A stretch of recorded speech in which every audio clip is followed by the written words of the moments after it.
New York police say they're seeing more and more teens as suspects in violent crimes. We've seen a trend this year in particularly teenage kids, particularly in Manhattan, a little bit in the Bronx. That's where the spike has been, particularly with groups of teens. Let's bring in Aisha Sekou. She is the CEO of Street Corner Resources based in Harlem. Aisha, welcome to Chasing News. How are you?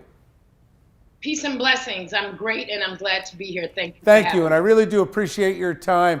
Some disturbing trends out there. Let me ask you, what do you attribute this to? There's certainly been a spike in crime, particularly among teenagers. What do you think needs to be done? We have not had the kind of governance over our young people that we need to. I always call it that we did not provide the oversight that we need to with them. One, programs and after-school programs have less funding and resources, so young people have fewer places to go in. Those are the places, community-based organizations and activities after school are the places where young people are disciplined, they learn proper behavior, they learn how to win, they learn how to lose, and they have the voices of elders to guide them. We're not seeing that now. Aisha, what about parents and teachers, especially when kids are young, learning that structure on how to get along in the world?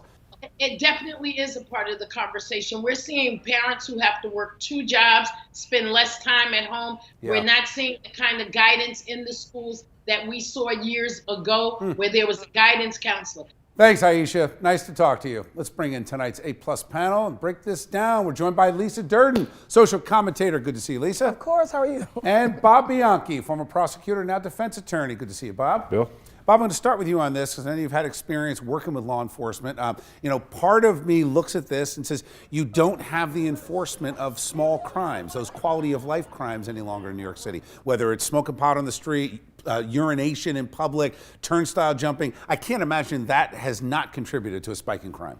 One of the most important things that we did, and this is 10 years ago, and I think we need to continue to do it, is build community affairs units within police departments for an intelligence basis reason. When the communities feel comfortable with the police and the police are on the street and they're not this big bad boogeyman, if you will, then there's more likelihood, and some of the biggest arrests we ever made came from information given to us by our community partners, and that's how it should be seen. As far as teen violence is concerned, I agree with you. I told you this when this news first broke. Teen violence is a real issue. And from a law enforcement point of view, when there's a real hot area, you got to go in and you got to enforce those lower crimes that you typically wouldn't. That's enforcement of curfews, arresting people for urinating in public, smoking weed, to flush that out. Although sometimes the community can, at a certain point in time, say, wait a minute, enough, because that does put a lot of pressure on that youth community.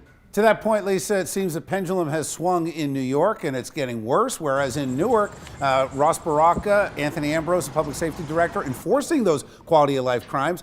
They've had the lowest murder rate reported. We talked about this yesterday on the show, lowest rate in 60 years. Well, 2 things. I agree with Aisha. In the New York City system, they used to have all kinds of programs. One in particular that worked very well for many, many years was the New York Police Athletic League, where young people could be within the police department playing basketball, running track, competing across the state. They used to have that. They funded that. They stopped that. And that's in the 80s and before. They don't have those kind of programs anymore. So we don't have a relationship with the police. So she's correct. It's not just as simple as arrest people. It's about the entire community. All right. Thanks, guys.